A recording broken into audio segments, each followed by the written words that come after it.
യോ അന്തഃപ്രവിശ്യ മമ വാചമിമാം പ്രസുപ്താം സഞ്ജീവയത്യഖിലശക്തിധരസ്വധാംന അന്യാംശ്ച ഹസ്തചരണശ്രവണത്വഗാദീൻ പ്രാണാൻ നമോ ഭഗവതേ പുരുഷായ തുഭ്യം. കോമളം കൂജയൻ വേണും ശ്യാമളോയം കുമാരക വേദവേദ്യം പരം ബ്രഹ്മ ഭാസതാം പുരതോ മമ. ഗോവിന്ദനാമ സങ്കീർത്തനം. ഗോവിന്ദ. നമ്മുടെ മനസ്സിനോട് തന്നെ പറയണം, ദുഃഖങ്ങളിൽ വീഴാതെ നേർവഴിക്ക് എന്നെ കൊണ്ടുപോകണമെന്ന് ഭഗവാനോട് പ്രാർത്ഥിക്കുക. പറഞ്ഞ ഉള്ളിലുള്ള നമ്മുടെ മനസ്സിനോട് തന്നെ പ്രാർത്ഥിക്കുകയാണ്, നേർവഴിക്ക് നയിക്കണം. മനോഹരമായൊരു കീർത്തനാണ്, അർത്ഥവത്തായ വരികൾ എന്ന് ഓർക്കേണ്ട പദ്യം. ഇവിടെ ശ്രീമദ് ഭാഗവതം അതിലെ ഏകാദശ സ്കന്ധമാണ് നമ്മൾ കണ്ടുകൊണ്ടിരിക്കുന്നത്. ഭഗവാൻ അതിന്റെ അവസാനം പറയും, ഭഗവാ എന്നെ കാത്തു നിൽക്കണ്ട, അവനവനെ ഉയർത്തേണ്ടത് അവനവൻ തന്നെയാണ്. ഉദ്ധരേത് ആത്മന ആത്മാനം എന്ന് ഗീതയില്, ഭാഗവതത്തില് ആത്മന ആത്മാനം ഉദ്ധരേത്. അതന്നെ സ്വയം ഉയർത്തണം, അല്ലാണ്ട് വേറൊരാൾക്ക് ഒരാൾ ഉയർത്താൻ സാധിക്കില്ല. നമുക്ക് വഴി കാണിച്ചു കൊടുക്കാം, അത്രയും പറ്റുള്ളൂ. ഇങ്ങനെ ഈ വഴിക്ക് പോയാൽ നേരെ പോവാം, ഈ വഴിക്ക് പോയാൽ കുഴി ചാടും, പിന്നെ ചാടാൻ ഇഷ്ടം അങ്ങനെ വഴിക്ക് പോവാം. നമ്മളാ പിന്നാലെ പോയി ചാടരുത്. മക്കൾ കുഴി ചാടുമ്പോൾ ഞാനും ചാടും, അങ്ങനെ വേണ്ട. അത് അവരുടെ പ്രാരബ്ധം, അവർക്ക് ഇപ്പോൾ ചാടാൻ ഇഷ്ടമെങ്കിൽ അങ്ങനെ ആവാം. ഭഗവാന്റെ കുട്ടികളൊക്കെ കുഴി ചാടി, ഭഗവാൻ മാത്രം ചാടിയിട്ടില്ല. അത്രയേ ഉള്ളൂ. നമുക്ക് വേറൊരാളെ ഉയർത്താൻ സാധിക്കില്ല. പ്രത്യേകിച്ച് ആധ്യാത്മിക വിഷയങ്ങളിൽ നമുക്ക് സ്നേഹം കൊണ്ട് ഒരാളെ ഉയർത്താനൊന്നും സാധിക്കില്ല. എനിക്ക് വലിയ ഇഷ്ടമാണ് എൻ്റെ ഭാര്യയും ഇതേപോലെ ആധ്യാത്മിക വിഷയങ്ങൾ ശ്രദ്ധിക്കണം എന്നൊക്കെ പറഞ്ഞു നോക്കാം, അത്രേ പറ്റുള്ളൂ. മക്കളെ പറഞ്ഞു നോക്കാം, അത്രേ പറ്റുള്ളൂ. അതല്ലാതെ അവരെയും അങ്ങനെ സാധിക്കില്ല എന്നർത്ഥം. അതുകൊണ്ട് നമ്മൾ എന്തൊക്കെ വന്നാലും തന്നെ ബാധിക്കാണ്ട് നോക്കുക, അതാണ് മുഖ്യം. അതാണ് ഈ ഒരു വിഷയം. മുക്തി എന്ന് പറഞ്ഞാൽ സ്വാതന്ത്ര്യം, സ്വതന്ത്രനാവുക എന്ന് പറഞ്ഞാൽ അർത്ഥം. വാസ്തവം പറഞ്ഞാൽ നമ്മളൊക്കെ സ്വതന്ത്രരാണ്. എങ്ങനെ നോക്കിയാലും നമ്മൾ ദുഃഖിക്കേണ്ട കാര്യമില്ല. കാരണം നമുക്ക് ആകെ അനുഭവം ആനന്ദം മാത്രമേ ഉള്ളൂ. വാസ്തവത്തിൽ നമ്മൾ പ്രഥമം ആദ്യം തന്നെ നമ്മൾ നോക്കുകയാണെന്ന് വെച്ചാൽ രണ്ടുണ്ട് തോന്നും. ശരീരം വേറെ, ചൈതന്യം വേറെ. ജഡമായ ശരീരം അത് മരിക്കുന്നുള്ള പേടിയാണ് നമുക്ക്. ജഡമാണ് ശരീരം, അത് മരിച്ചു കഴിഞ്ഞിട്ടുണ്ട്. പിന്നെ എന്തിനേയും പേടി? ജഡമാണുള്ള ശരീരം, ജീവനുള്ളതല്ല. പിന്നെ ചൈതന്യം അതൊരിക്കലും ഇല്ലാണ്ടിയാവില്ല. പിന്നെ ദുഃഖിക്കേണ്ട കാര്യം വാസ്തവത്തിലില്ല. പക്ഷേ നമുക്ക് ദുഃഖത്തിന് കാരണം താതാത്മ്യമാണ്. ജനിക്കുന്നതിന് മുമ്പ് നമ്മൾ ദുഃഖിച്ചിരുന്നോ? ഇല്ല. ജനിക്കുമ്പോൾ ദുഃഖിച്ചോ? നമുക്കറിയില്ല. മരിക്കുമ്പോഴും ദുഃഖിക്കേണ്ട കാര്യമൊന്നുമില്ല. നമുക്കതറിയില്ല, മരിക്കുമ്പോൾ ദുഃഖിക്കുമോ നിശ്ചയില്ല. പക്ഷെ ഇപ്പം തോന്നുന്ന മരണം ദുഃഖമായിരിക്കും ഒരു ധാരണ ഉണ്ട്, ഒരു വിചാരം, ഒരു തെറ്റിദ്ധാരണ. ദുഃഖമായിരിക്കും, ആ സമയത്ത് കുറച്ച് പ്രയാസമൊക്കെ ഉണ്ടാവും. അങ്ങനെയൊന്നുമില്ല. അത് നമ്മുടെ ചിന്തയാണ്. നമ്മൾ വിചാരിക്കുക മരിക്കില്ല എന്നുള്ള സത്യം തിരിച്ചറിയലാണ് ഇപ്പം ഈ ഒരു ഭാഗവതം കൊണ്ട് ഉദ്ദേശിക്കുന്നത്. ഏകാദശ സ്കന്ധത്തിലെ വിഷയം മുക്തിയാണ്. മുക്തി എന്ന് പറഞ്ഞാൽ നമ്മളൊക്കെ മുക്തരാണെന്നുള്ള സത്യം ബോധിപ്പിക്കുക. അതിൽ മനോഹരമായ പ്രകരണം ഭാഗവത ധർമ്മം നമ്മൾ കേട്ടു. ഇവിടെ ദുഃഖത്തിന് കാരണം രണ്ടുണ്ടെന്ന് തോന്നലാണ്. ഭയമാണ് ദുഃഖത്തിന് കാരണം. ഭയം എന്ന് പറഞ്ഞാൽ അജ്ഞാനം കൊണ്ട് ഉണ്ടാവുന്നതാണ്. അത് നീങ്ങണമെങ്കിൽ എപ്പോഴും സത്യത്തെ ധ്യാനിക്കുക, ഉള്ളതിനെ മാത്രം ശ്രദ്ധിക്കുക. നമുക്ക് അനുഭവിക്കുന്നത്, നമ്മൾ ശരീരത്തെ അനുഭവിക്കുന്നുണ്ടോ? ശരീരം ഒറ്റയ്ക്ക് താൻ അനുഭവിക്കാറുണ്ടോ എന്ന് ചിന്തിക്കുക. ജഡമായ വസ്തു സ്വയം അനുഭവിക്കുന്നുണ്ടോ? ഇവിടെ കല്ലിന് സ്വയം കല്ല് എന്നുള്ള തോന്നലുണ്ടോ? അറിയില്ലേ? ഇല്ല. നമ്മൾ പല പേരും വിളിക്കും മേശയ്ക്ക് മേശനുള്ള അനുഭവമൊന്നുമില്ല. ഞാൻ നിങ്ങളെ കാണുന്നു എന്നുള്ളത് നിങ്ങൾ എന്നുള്ള സങ്കല്പം എൻ്റെ ഉള്ളിൽ ഉള്ളത് കൊണ്ട് കാണുകയാണ്. ഇപ്പൊ ഈ കാണുന്ന വസ്തുക്കളൊക്കെ ഞാൻ ഇങ്ങനെ കാണുന്നു, നമ്മൾ ഇങ്ങനെ കാണുന്നു പറഞ്ഞിട്ട് കാര്യമില്ല. മറ്റു മൃഗങ്ങളും പക്ഷികളും ഇങ്ങനെ കണ്ടോളുന്നില്ല. ഉണ്ടോ? അവർക്ക് മൈക്കും സ്പീക്കറൊക്കെ അവർ കാണും. ഇല്ല. അവരാരും സങ്കല്പത്തിൽ അതൊന്നും ഇല്ല. സങ്കല്പത്തിലുള്ളതേ കാണുള്ളൂ. ഇനി ഇത്രയ്ക്കൊന്നും ബുദ്ധി നമ്മളെപ്പോലെ ഇല്ലാത്തവർ നോക്കുമ്പോൾ ചിലപ്പോൾ ഇതൊന്നും കണ്ടോളുന്നില്ല. ഇപ്പൊ സങ്കല്പമാണ് നമ്മൾ കാണുന്നതൊക്കെ. അതാണ് ഇപ്പൊ ഇവിടെ വർണ്ണിച്ചു വരുന്നത്. നമുക്ക് ആകെ അനുഭവം ഞാൻ എന്നുള്ളത് മാത്രമേ ഉള്ളൂ. ആ അനുഭവത്തിന്റെ മുകളിലാണ് ബാക്കിയുള്ളതൊക്കെ.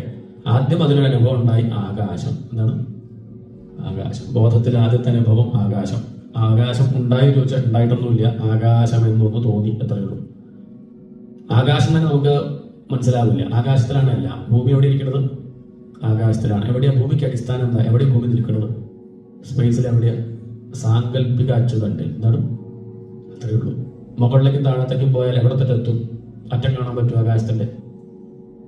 ഇങ്ങനെ ഭൗതികമായിട്ട് ചിന്തിച്ചു പോയാലും എവിടെത്തും? അവസാനം ആത്മാവിലെത്തും. അപ്പൊ ഈ ആകാശം എവിടെ നിൽക്കണമെന്ന് ചോദിച്ചാൽ ആകാശം ബോധത്തിൽ നിൽക്കുന്നു. എവിടെ നിൽക്കുന്നു? എന്നിൽ നിൽക്കുന്നു. ഉണ്ട് എന്ന് അനുഭവിക്കുന്നവൻ്റെ ഉള്ളിലാണ് ഈ കാണുന്ന പ്രപഞ്ചം. ഇതൊക്കെ അവിടെയാണ്. അപ്പൊ അടിസ്ഥാനം ബോധമാണ്, ഞാൻ എന്നുള്ളതാണ്. പക്ഷെ ഇങ്ങനെയൊക്കെ പറഞ്ഞത് ഉൾക്കൊള്ളാൻ കുറച്ച് പ്രയാസമുള്ളത് കൊണ്ട് കുറച്ച് കഥകളൊക്കെ വെച്ചിട്ട് ഈ കാര്യം ബോധിപ്പിക്കുകയാണ്. ഇപ്പം ദുഃഖത്തിന് കാരണം ഭയമാണ്, ഭയത്തിന് കാരണം രണ്ടെന്ന തോന്നലാണ്, രണ്ടെന്ന് തോന്നാൻ കാരണം അജ്ഞാനമാണ്. അജ്ഞാനം നീങ്ങണമെങ്കിൽ ഗുരുനാഥനെ ആശ്രയിക്കുക, ഏതെങ്കിലും ഗ്രന്ഥം ശാസ്ത്രീയമായിട്ട് മെല്ലെ മെല്ലെ മെല്ലെ പഠിക്കുക. ഒറ്റടിക്ക് അങ്ങോട്ട് ഉൾക്കൊള്ളാൻ പറ്റില്ല. മെല്ലെ മെല്ലെ മെല്ലെ എന്ത് ചെയ്യുക, അതിൽ വിശ്വാസം വെച്ച് ശ്രദ്ധയോടുകൂടി പഠിക്കുക. അങ്ങനെ പഠിക്കുമ്പോൾ മെല്ലെ മെല്ലെ ആ ഇരുട്ട് നീങ്ങും. ഒറ്റടിക്ക് നീങ്ങാനുള്ളതല്ല, മെല്ലെ മെല്ലെ കുറച്ച് കുറച്ചായിട്ട് സൂര്യൻ അങ്ങനെ ഉദിക്കുമ്പോൾ ലേശം ലേശമായിട്ട് നീങ്ങണില്ലേ, അതേപോലെ മെല്ലെ മെല്ലെ മെല്ലെ മെല്ലെ ആ ഇരുട്ടങ്ങോട്ട് പോയി പ്രകാശിക്കും. ഇവിടെയുള്ള എല്ലാ വിഷയങ്ങളും എല്ലാ കർമ്മങ്ങളും വിധിച്ചത് വാസ്തവത്തിൽ ഇന്നല്ലെങ്കിൽ നാളെ ഈ തത്വം എല്ലാവരും അറിയട്ടെ എന്ന് കരുതിയിട്ടാണ്. അതാണ് പല പദ്ധതികളും ഋഷിമാർ ഒരുക്കി വെച്ചത്. ഒരേ ഋഷി തന്നെ പല പദ്ധതികൾ വെച്ചിട്ടുണ്ട് ഇവിടെ. കർമ്മയോഗം, ഭക്തിയോഗം, ജ്ഞാനയോഗം, ഇങ്ങനെയൊക്കെ പലതും. അപ്പോഴാണ് ചോദ്യം, അങ്ങനെയല്ലല്ലോ പറയാറ്, ഈ സത്യം തെളിയട്ടെ ഒന്നും ഫലശ്രുതിയിൽ കാണാറില്ലല്ലോ. ഭാഗവതത്തിൽ പോലും ഇന്ന ഭാഗം കേട്ടാൽ ഇന്ന ഫലം പറയും. വരാഹാവതാരം കേട്ടോളൂ ഭൂമിലാഭം എന്നൊക്കെ പറയും. അതുകൊണ്ട് വരാഹാവതാരം കേട്ടോളൂ ചിത്തശുദ്ധി ഉണ്ടാവും, ബ്രഹ്മജ്ഞാനം ഉണ്ടാവും എന്നതിൽ കാണില്ല. കുചേരവൃത്തം കേട്ടോളൂ ദാരിദ്ര്യം തീരുന്നൊക്കെയല്ലേ ആചാര്യന്മാർ പറയാറ്. അതെ, അതങ്ങനെ തന്നെ പറയാറ്. കൃഷ്ണാവതാരം കേട്ടോളൂ സന്താനം ഉണ്ടാവും, രുക്മിണി സ്വയംവരം കേട്ടോളൂ കല്യാണം കഴിയും. എന്തിനാ അങ്ങനെ ഫലശ്രുതി പിന്നെ അങ്ങനെ പറയണത്? സ്വർഗകാമോയജയതാ, വേദം പോലെ അങ്ങനെ പറഞ്ഞിട്ടുണ്ടല്ലോ, സ്വർഗം കിട്ടാൻ വേണ്ടി തന്നെ കർമ്മങ്ങൾ ചെയ്യുന്നു. അതെന്തുകൊണ്ട് ചോദിച്ചാൽ മന്ദാധികാരികൾക്ക് വേണ്ടിയാണ്.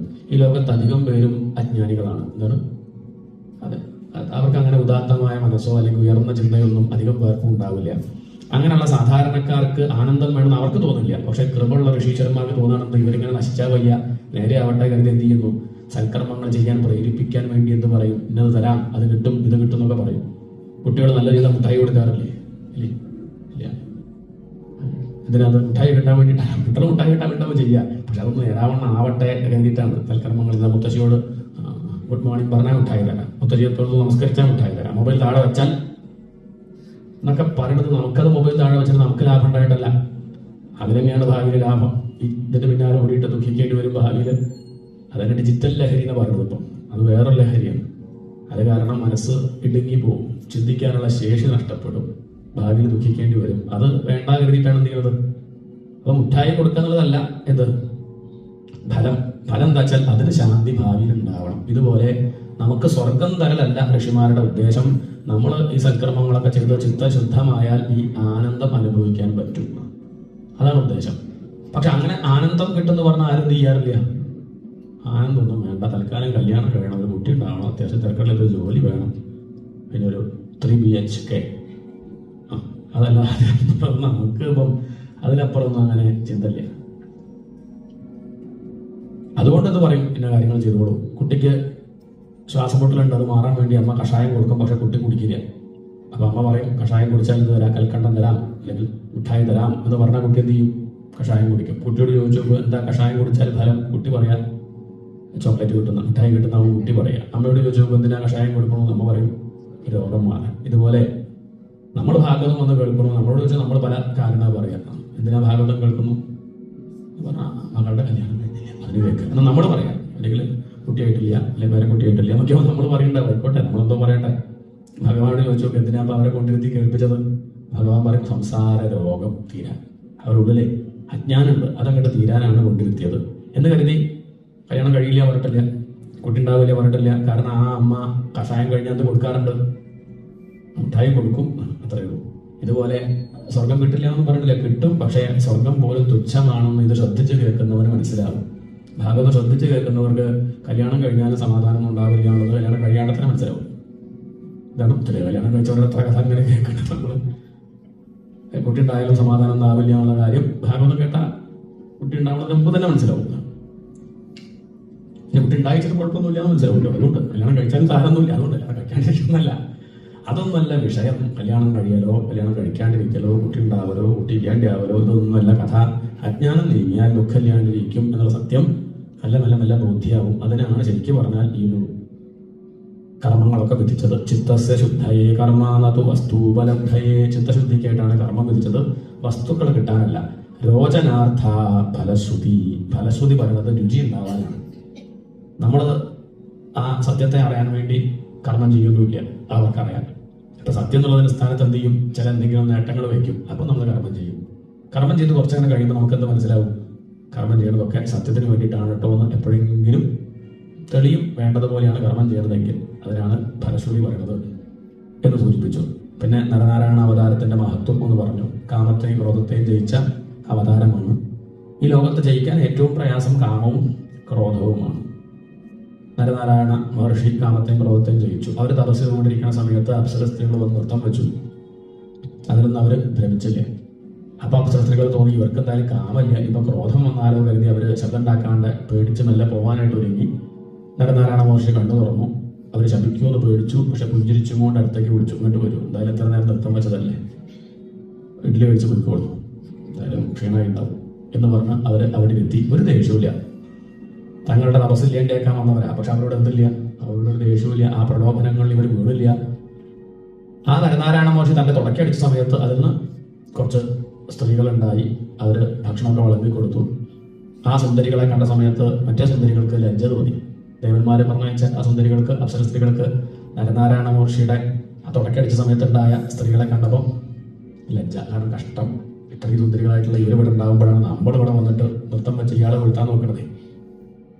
അവസാനം അവർ ലജ്ജയിൽ തിരിച്ചു പോകുന്ന സമയത്ത് പറഞ്ഞു, ഒന്നും വിഷമിക്കൊന്നും വേണ്ട, എന്തായാലും ഇന്ദ്രനെ കാണുന്ന സമയത്ത് ഈ കുട്ടിയെ അങ്ങോട്ട് കൊടുത്തോളൂ പറഞ്ഞ് തന്റെ തുടയിൽ നിന്നുണ്ടായ ആ കുട്ടികളിലെ ഒരു ഭംഗിയില്ലാത്തൊരു കുട്ടിയെ ആർക്ക് കൊടുത്തു? ഈ ദേവസ്ത്രീകൾക്ക് കൊടുത്തു. അതാണ് ദേവലോകത്തിലെ ഏറ്റവും വലിയ സുന്ദരി ഉർവശി. ഇതൊക്കെ എന്തിനെങ്ങനെ കഥാരൂപത്തിൽ പറഞ്ഞു ചോദിച്ചാൽ അവർക്കിതിലൊക്കെ അവരതിന്റെ അപ്പുറത്തെത്തിയവരാണ്. അവർക്കതൊന്നല്ല, അവരെ ആവശ്യത്തിന് ചിലപ്പോൾ കണ്ണട വയ്ക്കും, കഴിഞ്ഞെടുത്ത് വയ്ക്കും. ആവശ്യം വരുമ്പോൾ കാമെടുക്കും, കഴിഞ്ഞാൽ എടുത്തു വയ്ക്കും. അവർക്കും കാമം ഇല്ല എന്ന് പറയണില്ല. ആവശ്യത്തിന് എടുക്കണോ, കഴിഞ്ഞെടുത്ത് വയ്ക്കുന്നു. ക്രോധം ആവശ്യത്തിന് എടുക്കണോ, കഴിഞ്ഞാൽ നമ്മൾ ആവശ്യത്തിന് അനാവശ്യത്തിന് എടുക്കുന്നുണ്ട്. ഇഷ്ടത്തിന് വെക്കാൻ നിശ്ചയമില്ല, അതിന് പിന്നാലെ അങ്ങോട്ട് പോകുകയാണ്. അപ്പൊ ആ ഒരു ബുദ്ധിമുട്ട് നമുക്കുണ്ട് അർത്ഥം. അതാണ് വ്യത്യാസം. അപ്പൊ കാമത്തെയും ക്രോധത്തെയും തന്റെ അടിമയാക്കി വയ്ക്കുക, ആവശ്യം വരുമ്പോൾ ഉപയോഗിക്കുക. തീരെ ഇല്ലാണ്ട് ലോകത്ത് ജീവിക്കാൻ പറ്റില്ല. ലോകത്ത് ജീവിക്കുന്നുണ്ടെങ്കിൽ ഇത് രണ്ടും ആവശ്യമാണ്, അല്ലെങ്കിൽ സാധിക്കില്ല. കുറച്ചും കൂടെ കഴിഞ്ഞാൽ താനെ വിട്ടുപോകുമ്പോൾ വിട്ടുപോട്ടെ.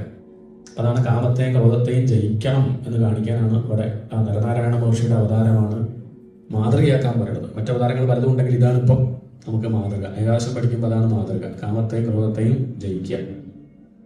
പിന്നെ ഭഗവാനെ ഭജിക്കാനുള്ള വഴികളൊക്കെ പറഞ്ഞു. ഈ കലികാലത്ത് ഏറ്റവും എളുപ്പം നാമജപമാണ് എന്ന് പറഞ്ഞ അർത്ഥം നാമജപത്തിന്റെ മഹിമ പറയാണ്. അത് ആദ്യപടി.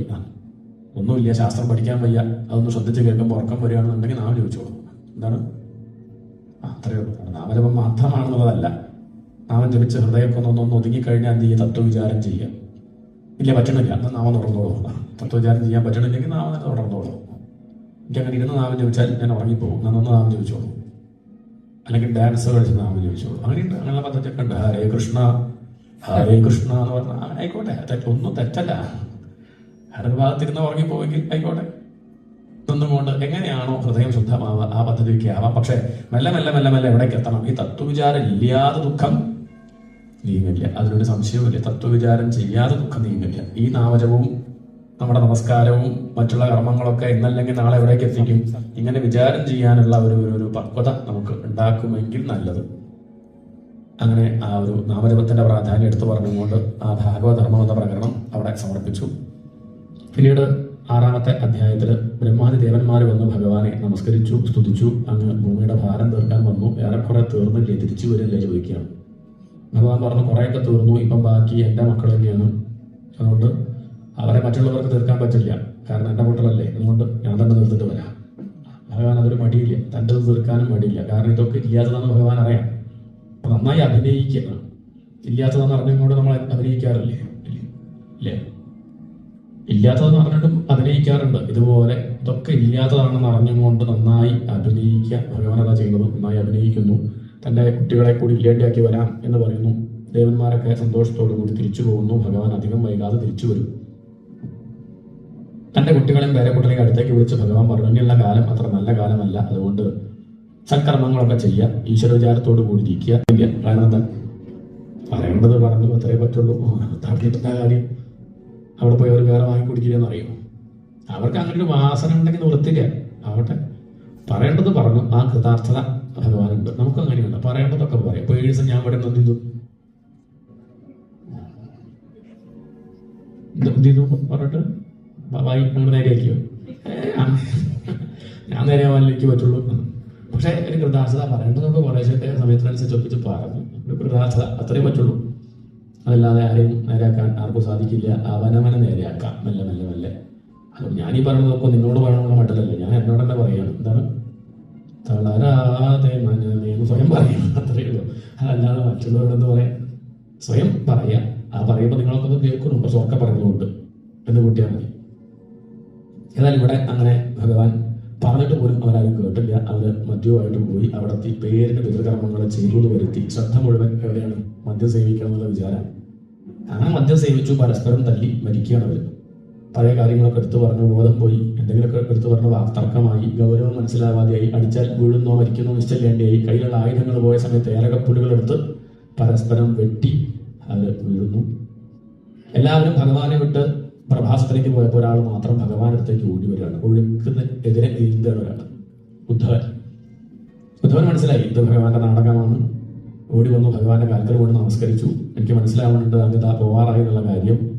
അങ്ങയോട് തോണ്ടാ പറയാൻ ഞാൻ ആരുമല്ല, എനിക്ക് ഒന്നേ പറയാനുള്ളൂ, അങ്ങ് എവിടെ പോവുകയാണെങ്കിൽ എന്നെ കൂടി അങ്ങോട്ട് കൊണ്ടുപോകണം. കാരണം അങ്ങയെ വീട്ടിൽ വന്നിട്ടല്ലേ ഞാൻ ഇന്ന് വരെ, ഞങ്ങൾ പോകുമ്പം എന്നെ ഇവിടെ ഒറ്റയ്ക്കാക്കി പോകരുതേ എന്ന് പറഞ്ഞ് ഉദ്ധവൻ തൊഴുത് നമസ്കരിക്കുന്നു. ഭഗവാൻ ഉദ്ധവനോട് പറഞ്ഞു, ഉദ്ധവ കഷ്ടം തന്നെ, താൻ ഇത്ര മഠയനായാലും ഇത്രയും കാലം എൻ്റെ കൂടെ കഴിഞ്ഞിട്ടും അങ്ങേക്ക് മനസ്സിലായില്ലേ എന്ത് ഞാൻ ഈ രൂപത്തിൽ ഒതുങ്ങി നിൽക്കുന്ന ആളാണെന്ന് താൻ അങ്ങനെയാണോ വിചാരിച്ചത്? ഭഗവാൻ ഗീതയിൽ പറയുന്നുണ്ട്, ചിലരെന്നെ അവജാനന്തി മാം മൂഢ മാനുഷീം. ചിലരെന്നെ ഈ ഒരു മനുഷ്യ ഭാവത്തിൽ കാണാറുണ്ട്. കേവലം കൃഷ്ണൻ എന്ന് പറഞ്ഞാൽ മനുഷ്യനായിട്ട് കണക്കാക്കുന്നവരാരാ? മൂഢ, അവർ വിഡ്ഢികളാണ്. മനുഷ്യനും മൃഗവും പക്ഷി കാണുന്നതൊക്കെ ഞാൻ തന്നെയാണ്, അവർ അറിയുന്നില്ല. അവര് കൃഷ്ണ ആ വേഷത്തിൽ മാത്രം ഭ്രമിക്കുകയാണ്. അത് ശരിയല്ല. അഥവാ താൻ ഈ നാമത്തിലെ രൂപത്തിലുള്ള ഭ്രമം താൻ ഒഴിവാക്കും. ത്വം തു സർവം പരിത്യജ്യ, എല്ലാം ത്യജിക്കും എന്ന് പറഞ്ഞാൽ നാമരൂപങ്ങൾ ത്യജിക്കും കേട്ടോ. സത്യത്തിൽ ഉറച്ചു നിൽക്കുക, ഈശ്വരൻ ഉറച്ചു നിൽക്കുക, എന്നിട്ട് സ്വസ്ഥമായിട്ട് സഞ്ചരിക്കുക. സഞ്ചരിക്കേണ്ട പറയുന്നില്ല, ചെയ്യേണ്ട കർമ്മങ്ങളൊക്കെ ചെയ്തോളൂ, പക്ഷേ മനസ്സിൽ എന്ത് വെക്കുക? എന്നെ വെക്കുക എന്ന് പറഞ്ഞാൽ ബോധത്തെ വെച്ച് സഞ്ചരിക്കുക. പൊതുവിനോട് ഒട്ടാൻ നിൽക്കണ്ട. ഇനി അധികം വൈകാതെ ഈ ദ്വാരക കടലെടുക്കും, ഉറപ്പാണ്. അതുകൊണ്ട് ആ കടലെടുക്കുന്നതിന്റെ മുമ്പ് അങ്ങ് ഉറപ്പിച്ചോളാം. അധികം വൈകാതെ നമ്മുടെ ഈ ശരീരവും വീട് പോകുന്നതിന്റെ മുമ്പ് ഇത് ഉറപ്പിച്ചോളാം. അതാണ് താല്പര്യം. കുറച്ചുകൂടി കഴിഞ്ഞാൽ നമ്മൾ ചോദിക്കുന്നില്ല, ആ ശരീരം ക്ഷീണിക്കും, പലതരത്തിലുള്ള രോഗങ്ങൾ വരും, അടുത്ത ബന്ധുക്കളൊക്കെ വീണുകൊണ്ടിരിക്കാൻ പറഞ്ഞാൽ ഒരിക്കലും അവർ മരിക്കും, അതല്ലെങ്കിൽ അവർ നമ്മളെ വിട്ടുപോകും, അല്ലെങ്കിൽ അങ്ങനെ പല പ്രശ്നങ്ങളും വരും. അതൊന്നും വരാണ്ടിരിക്കില്ല. പക്ഷേ അതിൻ്റെയൊക്കെ മുമ്പ് തന്നെ എന്ത് ചെയ്യണം? ഈ സത്യം തിരിച്ചറിയണം, അല്ലെങ്കിൽ ആ സമയത്ത് വലിയ പ്രയാസമായിട്ട് മാറും. അതുകൊണ്ട് ഉദ്ധവ അഗത അല്പസമയമേ ഉള്ളൂ, എത്രയും പെട്ടെന്ന് ഈ സത്യം ഉറപ്പിച്ചോളൂ. ത്വം തു സർവം പരിത്യജ്യ സ്നേഹം സ്വജനബന്ധുഷു, സ്വജനങ്ങളോടും ബന്ധുക്കളോടുള്ള ഈ സ്നേഹത്തെ, സ്നേഹം എന്ന് പറഞ്ഞാൽ മമത, ആസക്തി, അത് ഒഴിവാക്കും. അത് അജ്ഞാനത്തിൽ നിന്നുണ്ടാവുന്നതാണ്. അവനവൻ്റെവരോട് മാത്രമല്ലേ ആസക്തിയുള്ളൂ, അല്ലേ? നമുക്ക് ആരോടെ ആസക്തിയുള്ളൂ? എൻ്റേതിനോട് മാത്രമേ ഉള്ളൂ. എൻ്റേതെന്നുള്ളത് ഞാൻ ഉണ്ടാക്കിയതല്ലേ. ജനിക്കുമ്പോൾ തന്നെ എൻ്റേതുകളുണ്ടോ? അച്ഛൻ്റെ അമ്മയുടെ മകനായിട്ട് ജനിച്ചു പോണതുകൊണ്ട് ആ അച്ഛനോടും അമ്മയോടും ഉണ്ട്. തൻ്റെ അച്ഛൻ അമ്മ എന്നൊരു വിചാരമുള്ളത് കൊണ്ട് ഒരു സ്നേഹം ഉണ്ടോ? അതൊന്നില്ല പലർക്കും. അത്രയും ഇതൊക്കെ നമ്മൾ ഉണ്ടാക്കുന്നതാണ്. ഉണ്ടാക്കിയുണ്ടാവും, മക്കളോടുണ്ടാവും, തൻ്റെ മക്കൾ എന്നുള്ള വിചാരം കൊണ്ട് ഉണ്ടാവുകയാണ്. ചിലക്ക് തൻ്റെ മക്കളോടെ ഉണ്ടായിക്കോളുന്നില്ല, ആരോടെങ്കിലും ഒക്കെ ഉണ്ടാവും. സ്വന്തം ഭാര്യ കുട്ടിയൊക്കെ ഉണ്ടെങ്കിലും അവരോടൊന്നും ആസക്തി ഉണ്ടായിക്കോളുന്നില്ല. ഇങ്ങനെയൊക്കെ ഉണ്ട്. ഇതൊക്കെ നമ്മൾ മനഃപൂർവ്വം കഷ്ടപ്പെട്ട് ഉണ്ടാക്കുന്നതാണ്. ഏതോ ഒരു ദിക്കിലുള്ള ഒരു കുട്ടിയെ കണ്ടു ഇഷ്ടമായി, ആസക്തി. ജനിക്കുമ്പോൾ ഒരുമിച്ചല്ല, പക്ഷെ അത് എൻ്റെ കണക്കാക്കി. ഇങ്ങനെയാണ് മമത. ആ മമത അങ്ങ് ഒഴിവാക്കും.